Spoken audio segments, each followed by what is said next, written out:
Halo bestinya kata Ani. Besti, vokalnya Zanzabella dalam menyuarakan opininya terhadap Nikita Mirzani hingga tampil dalam sebuah acara belum lama ini ternyata terlihat ditertawakan oleh seorang praktisi hukum Togar Situmorang. Dalam unggahan video di TikToknya, Togar yang mengetahui Zanzabella bahkan tampil sebagai bintang tamu dan membahas tak hanya perihal kasus, tapi diduga juga menyerang Nikita Mirzani secara personal.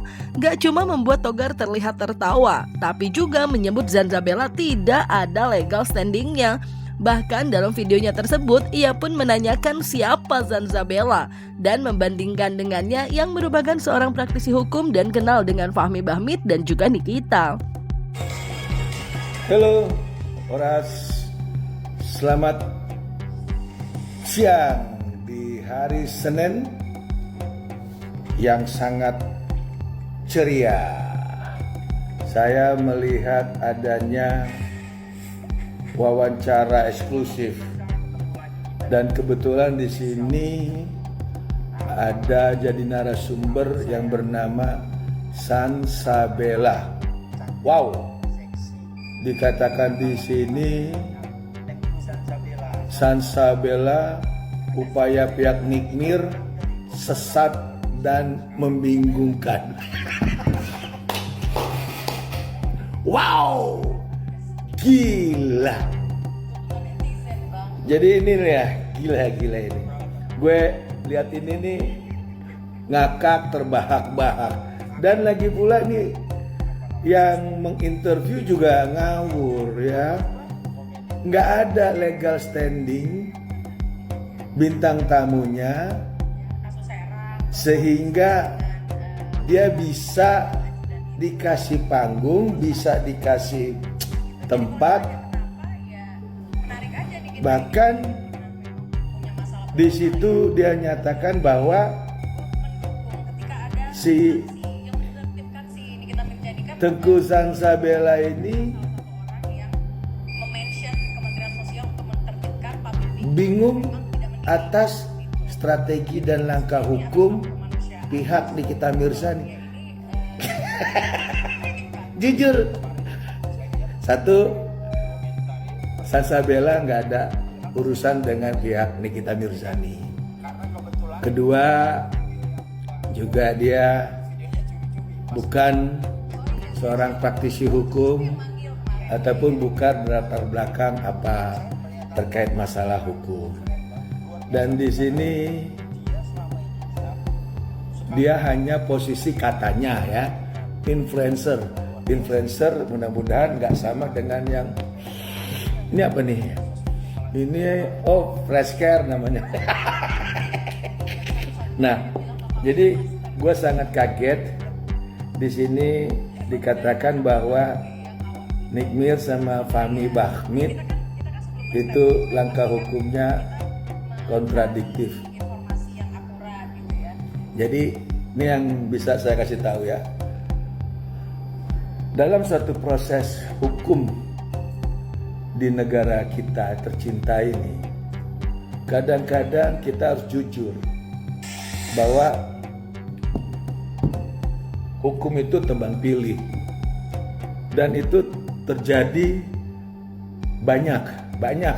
Bukan kasus Nikita Mirzani saja, banyak kasus Vina Cirebon ataupun kasus-kasus yang lainnya nanti, atau nggak tutup kemungkinan di Pulau Bali juga ada seperti itu yang namanya kriminalisasi.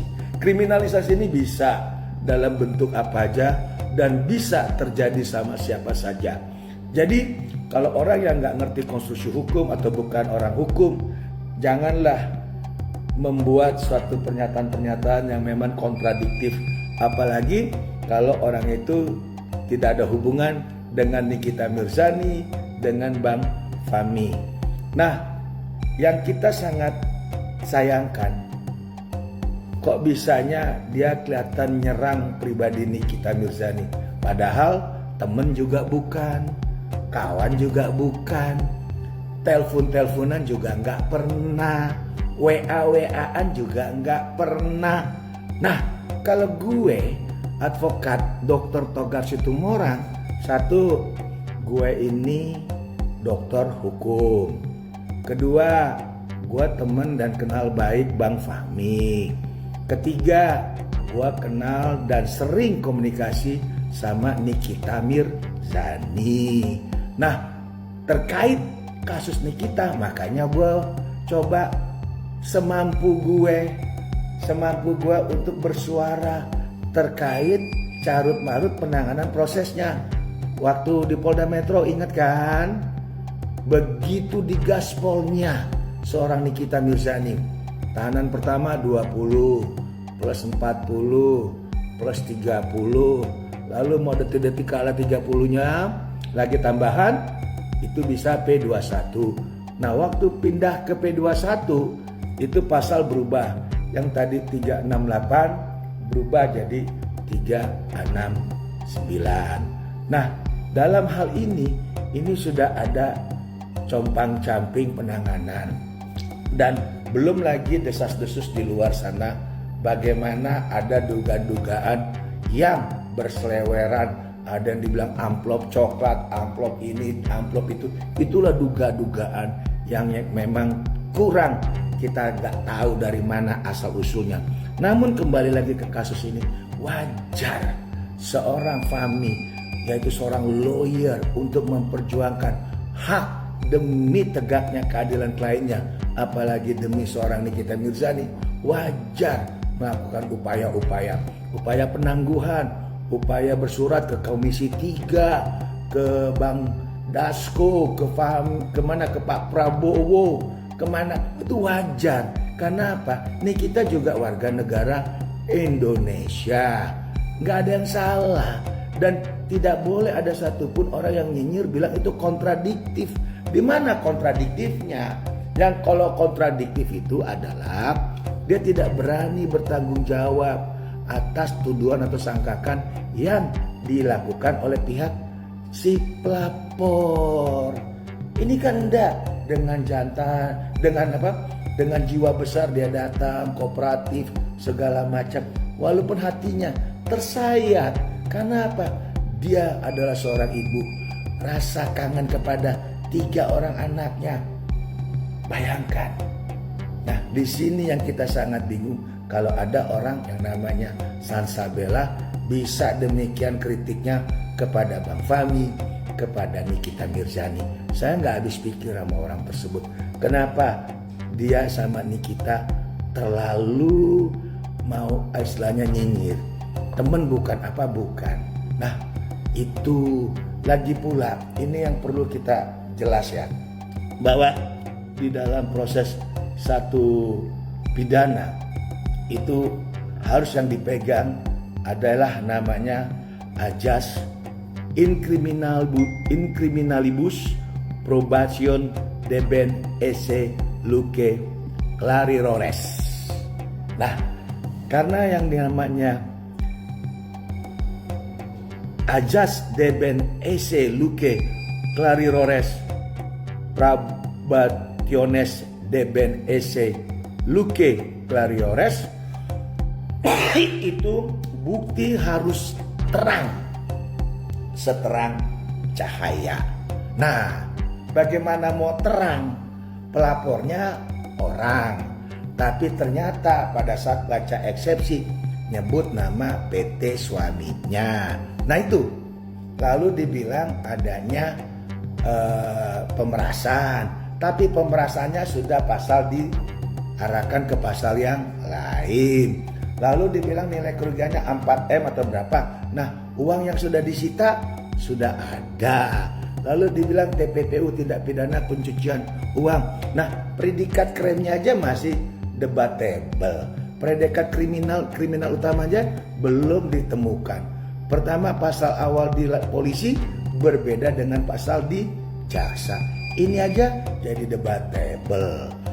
Sementara itu, Besti Zanzabella yang kerap menyoroti kasus Nikita Mirzani dalam unggahan video di akun TikToknya pun terlihat menyuarakan opininya perihal langkah Nikita yang mengambil tindakan untuk mencabut gugatan perdatanya terhadap Reza Gladys yang menurutnya lantaran tidak adanya bukti hitam di atas putih antara Niki dan juga Reza Gladys. Dan menurut analisa Zanzabella, menduga Nikita tahu akan divonis dan diduga takut digugat balik oleh seterunya.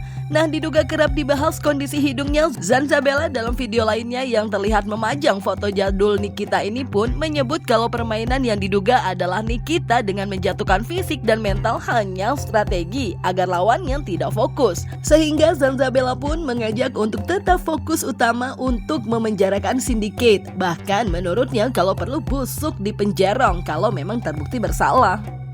Nikita Mirzani mencabut laporan perdatanya karena dia bilang dia mau fokus di pidananya. Nah benar, lu sudah terdakwa, jadi wan prestasi itu selalu gue bilang omong kosong, kesampingkan saja gitu. Karena itu buktinya tidak adanya hitam di atas putih di antara Nikita Mirzani dan Dr. Reza Gladys. Makanya kemarin itu seolah-olah ini mediasi, biar nanti kalau mundurnya itu seolah-olah juga musyawarah. Kan malu kalau dicabut laporan, nggak taunya Dr. Reza Gladysnya nggak datang, jadi terpaksalah mencabut laporan dikarenakan ingin fokus ke pidana. Nah, analisa gue untuk sidang ke depan itu adalah hakim menolak eksepsi, lalu Nikita Mirzani pembuktian di sana beserta Dr. Reza Gladys dan Oki dan Samira begitu. Dan pada akhirnya mungkin Nikita Mirzani akan divonis dan dia tahu itu. Dan kalau misalnya itu terjadi, kalau dia belum mencabut perdata itu, dia akan bisa dituntut balik. Di TPPU aja ada denda 10 miliar, bahkan nggak tahu mungkin lebih. Ditambah lagi kalau dituntut balik 100 miliar. Jadi maju mundur kena, makanya jangan banyak gaya, diam aja. Kalau misalnya netizennya bilang ini strategi akan melakukan sesuatu yang menggelegar kayak Bang Fahmi kemarin kan waktu eksepsi kan. Ya memang dia melakukan sesuatu tapi untuk menyelamatkan dirinya begitu. Ya sudah ya, kita tunggu bagaimana dan catat ini semua agar analisa gue ini bisa dipertimbangkan ke depannya. Apakah seorang Teguh Zanzabella jago menganalisa sesuatu? Saya malam ini menyampaikan sebetulnya tadi ya, saya mendapatkan amanah dari Nikita Mirzani supaya saya mencabut gugatan prestasi karena dia ingin konsentrasi di perkara pidananya. Oleh karena itu, sesuai dengan amanah yang diberikan, maka saya berkirim surat secara resmi ke Pengadilan Negeri Jakarta Selatan kepada Majelis Hakim ini secara resmi. Ada Majelis Hakim. Sementara itu, Besti, di sisi lain, Reza Gladys diduga membuat gebrakan baru yang cukup menyita perhatian Besti. Dalam akun TikToknya, Reza Gladys yang biasanya bungkam dan sibuk berjualan karena perihal masalah hukum kerap diwakili oleh kuasa hukumnya, kini Reza Gladys terlihat mengunggah video bersama Kim Hawk yang membahas produk dan perihal percakapan yang diklarifikasi Reza Gladys adalah asli yang ada di HP Kim saat diberikan dan dicek olehnya. Nah, video tersebut pun ternyata gak cuma membuat warganet berspekulasi perihal Doktif, tapi juga membuat warganet mewarning Reza Gladys agar berhati-hati juga dengan Kim Hawk yang diduga dicurigai oleh warganet lantaran kerap nimbrung. Terlebih sebelumnya Kim berada di kubu Doktif dan pernah terlihat bersama Doktif membahas yang diduga produk RG dalam video yang beredar di sosial media. Rahasia wajah glowingku apa? Tara, aku pakai produk ini.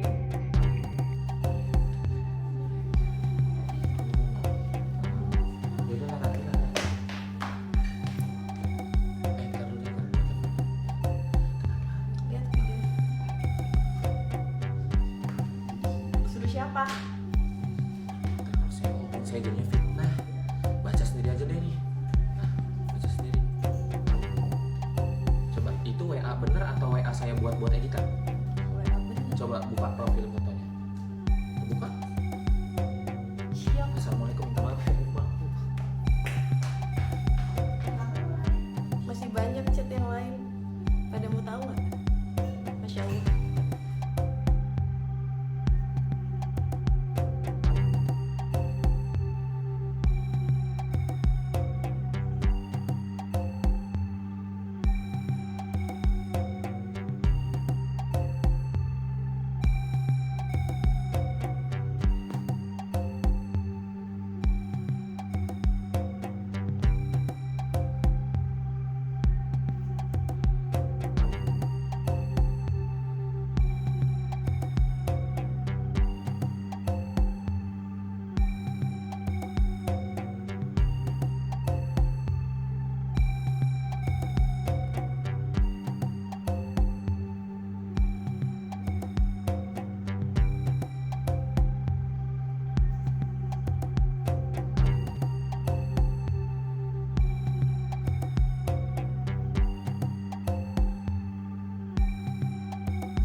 Ada 25 juta. Ada ya buat nyerang ya. Raja nyerang. flexing dan ratu flexing. Iya. Ratu flexing ingin menyerang raja flexing. Dan Right. produknya yang ada gula-gulanya itu. Snow White, aku yang sebut Snow White. Jadi kalau mau persekusi, mau eksekusi, mau somasi, somasi aku aja. Berani nggak? Arif Somasi Avanda? aku, nama aku Kim Berani? Hout. Rumahku di komplek Kabu kamu berani nggak? komplek. Kalau aku sebutin, ya udahlah ya. Pokoknya itu alamat aku. Berani nggak? Seperti itu. Berani nggak? Opi kabu? Nah Besti, gebrakan Reza Gladys nggak cuma satu nih. Diduga sudah diam menerima perlakuan dari seseorang yang ia sebut Sarno, di mana warganet menduga merupakan doktif Reza Gladys dalam video yang beredar di sosial media. Bahkan kini speak up Besti. Yang biasanya diam, kini angkat bicara. Bahkan Reza Gladys yang diduga bersama suaminya atau Bah Mufid membahas perihal seseorang yang meminta uang 2 juta dolar Singapura. Maaf buat teman-teman semuanya yang ngerasa risih karena udah 1 tahun nih aku digini nama si Sarno ya. Tiba-tiba muncul di media sosial yang awalnya aku bukan takut tapi sangat amat menghargai. Kenapa? Karena kita tuh sebagai dokter sangat menjaga etika, sangat menjaga sumpah kita, dan kita tuh merasa adalah teman sejawat. Tapi udah setahun diginiin nggak mungkin kan diam aja dengan kelakuannya, apalagi melihat isi chat-chatannya dan berapa rupiah yang masuk ke kantongnya dengan dalih-dalih membela masyarakat. Nah, masyarakat yang mana? Kenapa masyarakatnya nggak dibagi duitnya pada saat kamu dapat? Semakin yakin bahwa kamu itu bukan orang baik. Emang bukan orang baik Iya, lah. bukan orang baik. Nah, terus kamu ngajakin suami orang buat ke suatu tempat dan udah kayak gitu. Minta uang 2 juta dolar.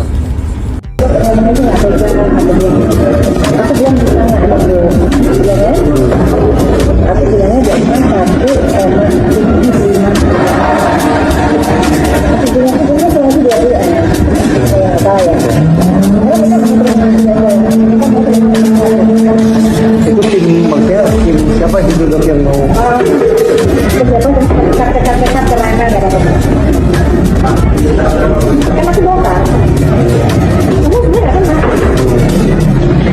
Oh, pejabat ini. Kamu termasuk top player gitu. Kamu masih kenal? Iya, kalau misalnya aku cuma nah ini kenapa seseorang punya sedangkan kamu top player. Jadi produknya semua masyarakatnya kecewa. Nah Besti, melihat gebrakan Reza Gladys yang kini mulai angkat bicara dan Nikita mencabut laporan gugatan perdata yang ia layangkan kepada Reza Gladys, apakah ini bersangkutan dengan doktif? Yang pasti proses hukum masih bergulir, kita tunggu dan simak dengan tertib. Semoga semua semakin terang benderang dan semua mendapatkan keadilannya. Jangan lupa like, subscribe biar bisa dapetin video berita kece lainnya cuma di Kata Ani Besti.